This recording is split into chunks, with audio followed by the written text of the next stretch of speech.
अस्सलाम वालेकुम dear students, क्या हाल है। उम्मीद है आप लोग खैरियत से होंगे। आज हम लोग स्टार्ट करने जा रहे हैं हमारी 9th क्लास की फिजिक्स से topic number 1.5 which is scientific notation. तो आज हम साइंटिफिक नोटेशन के बारे में जानेंगे और साइंटिफिक नोटेशन के मुतालिक जितने भी पॉइंट्स हैं, जो भी एग्जांपल्स हैं, इंशाल्लाह डिटेल में आज आपसे डिस्कस करूंगा। और अगर इसके मुतालिक कोई भी आपको क्वेश्चन हो तो आप कमेंट्स बॉक्स में जो है वो मुझे लाजिम मैसेज करके पूछ सकते हैं।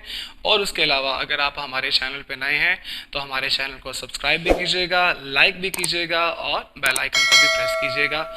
चलें स्टार्ट करते हैं। साइंटिफिक नोटेशन, तो सबसे पहले हम साइंटिफिक नोटेशन को डिफाइन कर लेते हैं। What is the definition of scientific notation? So in scientific notation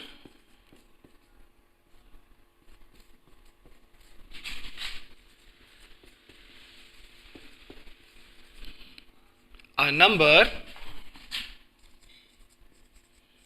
number expressed as some power of 10 multiplied by a number between 1 and 10।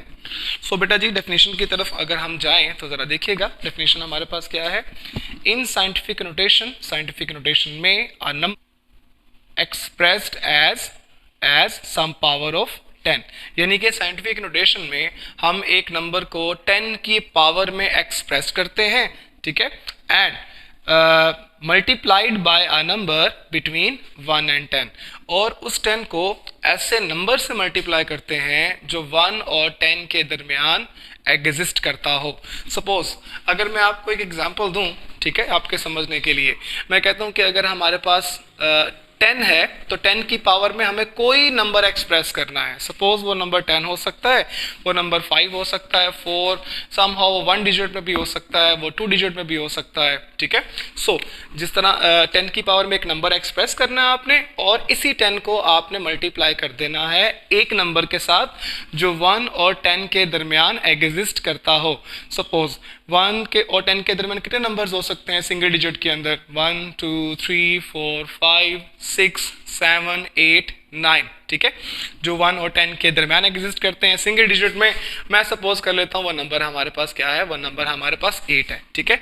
तो ये फॉर्म जो आपको नजर आ रही है, ये फॉर्म हमारे पास कहलाती है साइंटिफिक नोटेशन, और इस फॉर्म को हम स्टैंडर्ड फॉर्म भी कहते हैं, ठीक है। इस सिंपल फॉर्म को हम स्टैंडर्ड फॉर्म भी कहते हैं, ठीक है। तो बेटा जी एक एग्जांपल से हम आगे चलते हैं। तो अगर मैं आपको एक नंबर आपको नज़र आ रहा होगा यहाँ पे नीचे, अगर आप देखें तो ये स्टेटमेंट से रिलेट करता है कि अगर हम कहते हैं कि distance of a moon from earth, ठीक है, यानी कि चांद जो है वो अर्थ से इतने फासले पर हमारे पास गिवन है, और ये फासला हमारे पास दिया हुआ है मीटर्स में, ठीक है। यानी कि अगर मैं आपसे ये कहूं कि ये हमारे पास गिवन है वैल्यू 384 मिलियंस मीटर, ठीक है, यानी कि चांद जमीन से 384 मिलियंस मीटर्स के फासले पर गिवन है। ये आपको जो नंबर नजर आ रहा है, ये नंबर हमारे पास एक सिंपल सा नंबर है, एक ऑर्डिनरी होल नंबर है, लेकिन लार्ज नंबर है, ठीक है। और इस नंबर को अगर मैं साइंटिफिक नोटेशन में एक्सप्रेस करूं तो किस तरह से कर सकता हूं, तो जरा देखिएगा। आपने एक बात याद रखनी है, जब भी आपने इसकी नोटेशन बनानी है तो आपको ये फॉर्म बनानी पड़ेगी। सो ये बनाने के लिए आप क्या करेंगे, सबसे पहले आपने काउंट करना स्टार्ट कर, राइट से काउंट करें, पॉइंट को आपने शिफ्ट करना है, मतलब जिस नंबर में कोई पॉइंट नहीं होता, आपको मैंने पहले भी प्रीफिक्सेस में यह बात बताई थी कि जिस भी होल नंबर में किसी भी वैल्यू में अगर कहीं पॉइंट नहीं होता तो उसका पॉइंट लास्ट पर एग्जिस्ट करता है, ठीक है। तो लास्ट पर अगर एग्जिस्ट करता है तो उसको हम वहां से काउंट नहीं करेंगे, हम नेक्स्ट से काउंट करेंगे 1 2 3 4 5 6 7 8। तो जरा पॉइंट को हम कितने टाइम्स मूव कर रहे हैं, हम 8 टाइम मूव कर रहे हैं। तो ये आंसर आएगा हमारे पास 3.84 into 10 raised to the power 8, ये फॉर्मेशन अगर आप गौर से देखें तो हमने पॉइंट को राइट से लेफ्ट फर्स्ट डिजिट के बाद स्टॉप करवाया है।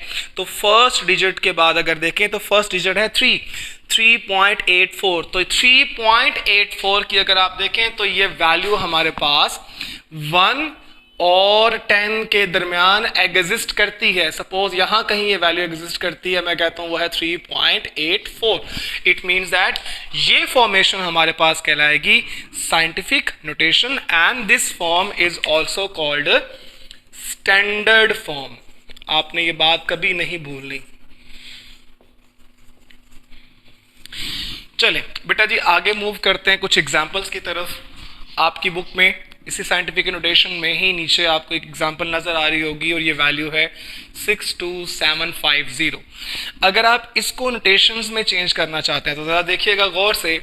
अगर मैं राइट से पॉइंट को फर्स्ट 0 के बाद शिफ्ट करता हूं, यानी मैंने 1 टाइम शिफ्ट किया, तो अगर मैं राइट से लेफ्ट पॉइंट को 1 टाइम शिफ्ट करता हूं तो ये बनेगा आंसर कुछ यूं 6275 multiply by 10 raise to the power 1, चूंकि 1 टाइम शिफ्ट किया मैंने। एज इट इज अगर पॉइंट को 2 टाइम शिफ्ट करें, ठीक है, तो पॉइंट यहां आ जाएगा। फिर क्या होगा 2 times 627.50 multiply by 10 raise to the power 2। तो 2 टाइम शिफ्ट करेंगे तो आप चाहे ये पॉइंट के बाद 5 और ये 0 लिख सकते हैं, नहीं तो ना लिखना चाहें तो कोई इशू वाली बात नहीं है, आप 0 को स्किप भी कर सकते हैं। नेक्स्ट अगर मैं 3 टाइम्स मूव करूं तो आंसर आएगा 62.75 multiply by 10 raise to the power 3। और अगर मैं 4 टाइम्स मूव करूंगा तो आंसर आएगा 6275 multiply by 10 raise to the power, मैंने 4 टाइम मूव किया है तो आंसर आएगा 4। तो बात याद रखिएगा, चूंकि आप राइट से लेफ्ट मूव कर रहे हैं तो जितने टाइम्स आप मूव कर रहे हैं उतने टाइम्स आप 10 की पावर लिखेंगे, ठीक है। और उसके अलावा आपने अगर राइट से लेफ्ट मूव कर रहे हैं तो हमारा जो आंसर यानी कि पावर का आंसर आएगा वो भी पॉजिटिव आएगा, वो कभी भी नेगेटिव नहीं आएगा। चलें अगर अब नेगेटिव की सपोज एग्जांपल हम लेते हैं कि हमारे पास कोई ऐसा नंबर एग्जिस्ट करता है कि जिसमें पॉइंट राइट पर नहीं, पॉइंट कहीं लेफ्ट साइड पर मौजूद है, ठीक है। तो पॉइंट देखिएगा, अब पॉइंट यहां मौजूद है, पहले जीरोज ये यहां पर थे उस वैल्यू में और हमने पिछली वैल्यू को भी हमने देखा था। तो अब हमारे पास पॉइंट गिवन है लेकिन लेफ्ट साइड पे, तो फिर अब हमने पॉइंट को क्या करना है, अब हमने पॉइंट को शिफ्ट करना है टुवर्ड्स राइट, क्योंकि फर्स्ट नॉन जीरो डिजिट कौन सा है 4, इसमें फर्स्ट नॉन जीरो डिजिट कौन सा था 6। तो इसके बाद आपने पॉइंट को स्टॉप करना है, तो पॉइंट को यहां से मूव करवाएं 1, ये यहां से आपने काउंट नहीं करना 1 2 3 एंड 4। तो चूंकि 4 टाइम्स आप पॉइंट को शिफ्ट कर रहे हैं तो आंसर आएगा आपका 4.5 multiply by 10 raise to the power. चूंकि राइट से लेफ्ट मूव कर रहे हैं, मैंने पहले बताया हुआ है आपको, तो ये आंसर आ जाएगा आपका पावर में -4। सो ये दोनों तरह से मैंने आपको रीजन समझा दिए हैं, दोनों तरह से आपका आंसर देखें 10 की पावर, ठीक है, और 10 को मल्टीप्लाई कर दिया बिटवीन 1 एंड 10 नंबर से। So this form is also called standard form यानी साइंटिफिक फॉर्म। तो अगला जो हमारा इसी के नीचे साइंटिफिक नोटेशन वाले टॉपिक के नीचे अगर आप देखें तो आपको एक बॉक्स ग्रीन कलर में नजर आ रहा होगा जिसमें क्विक क्विज कुछ दिए हुए हैं। क्विक क्विज 1 2 एंड 3 इन सबको बारी बारी डिस्कस करते हैं, साइंटिफिक नोटेशन के अकॉर्डिंग सॉल्व करते हैं। तो जरा सबसे पहले देखिए, name 5 prefixes most commonly used. तो आपने 5 प्रीफिक्सेस के नाम यहाँ लिख देने हैं जो आम तौर पर इस्तेमाल होते हैं। सो आप किसी 5 प्रीफिक्सेस के नाम यहाँ पर ऐड अप कर सकते हैं। चले मैं यहाँ पे लिख देता हूँ, लाइक आप ऐड कर दें kilo, mega, nano, pico, micro, etc। ठीक है, किसी 5 प्रीफिक्सेस के नाम आप यहाँ पे ऐड कर दें तो इसके आपको मार्क्स मिल जाएंगे। सेकंड देखिएगा, the sun is 150 millions kilometre away from the earth. Sun जो है, सूरज जो है 150 मिलियन किलोमीटर जो है वो अर्थ से दूर है। तो उन्होंने कहा इस स्टेटमेंट के 2 पॉइंट्स दिए हुए हैं।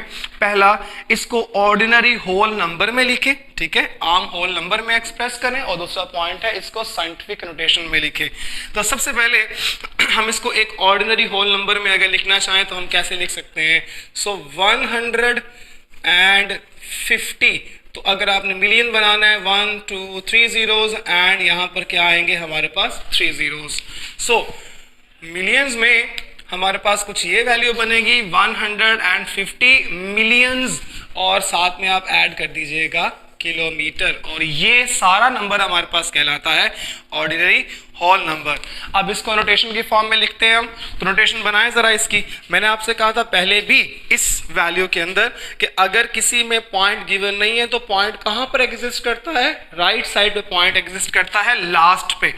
तो लास्ट पे पॉइंट अगर एग्जिस्ट करता है तो लास्ट से काउंट नहीं करेंगे, नेक्स्ट से काउंट करेंगे 1 2 3 4 5 6 7 8। तो अगर आप गौर करें तो मैंने पॉइंट को राइट से लेफ्ट मूव करवाया कितने टाइम्स? 8 टाइम्स। और फर्स्ट नॉन जीरो डिजिट कौन सा है? 1। तो 8 टाइम्स मूव करवाया राइट से लेफ्ट। तो जरा नोटेशन बनाइएगा। तो नोटेशन हमारे पास कुछ यूं बनेगी 1, जरा देखिएगा, 1.5 multiply by 10 raise to the power 8। चूंकि आप राइट से लेफ्ट मूव करवा रहे हैं 8 टाइम्स, तो पावर भी क्या आएगी? 8, लेकिन पॉजिटिव हमारे पास आएगी, और साथ में आप लिख दें किलोमीटर। सो ये फॉर्मेशन हमारे पास कहलाएगी साइंटिफिक नोटेशन। थर्ड क्वेश्चन बेटा दिया हुआ है हमारे पास, write the numbers given below in scientific notation. तो स्टूडेंट्स एंड व्यूअर्स, हम इसको किसके फॉर्म में लिखेंगे? हम इसको चारों वैल्यूज जो नीचे दी हुई हैं हम इसको लिखेंगे साइंटिफिक नोटेशन में। तो पहला नंबर जरा देखिएगा, इसमें पहले 2 नंबर्स में हमारे पास नॉन जीरो दिए हुए हैं। कहां पे? लेफ्ट साइड पे। तीसरे और चौथे यानी सी और डी में आपको नंबर्स दिए गए हैं first non zero right side पे। पॉइंट को मूव करवाएं बिटवीन 2 zeros, यानी लास्ट पे एग्जिस्ट करता है ना पॉइंट। सो 1 2 3 4 5 6 7 8 9। चूंकि पॉइंट को मैंने राइट से लेफ्ट मूव करवाया और 9 टाइम्स मूव करवाया, तो आंसर आएगा 3 multiply 10 raise to the power 9।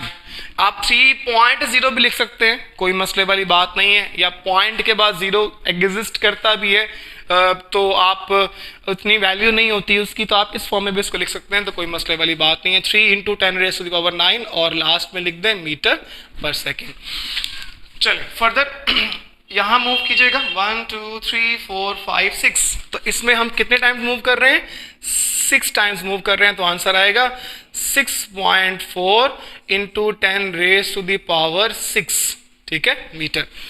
नीचे वाली देखिएगा, पॉइंट यहाँ गिवन है, पॉइंट जहां पे मौजूद है वहां से काउंट नहीं करना, नेक्स्ट से काउंट कीजिएगा 1 2 3 4 5 6 7 8 9। तो अब आपने पॉइंट को कितने टाइम्स मूव करवाया है? फर्स्ट डिजिट के बाद तक 9 टाइम्स, तो आंसर आएगा 1.6 multiply by 10 raise to the power -9। Clear है? माइनस मतलब लेफ्ट से राइट मूव में। उसके अलावा अब पॉइंट फिर यहां मौजूद है, यहां से काउंट नहीं करना, नेक्स्ट से 1 2 3 4 5। तो अब हमने पॉइंट को कितने टाइम मूव करवाना है? 5 टाइम्स, तो आंसर आएगा 5.48 multiply 10 raise to the power -5। चूंकि 5 टाइम मूव करवा रहे हैं तो आंसर क्या आएगा? -5, और साथ में लिख दें सेकेंड्स, ठीक है जी स्टूडेंट्स।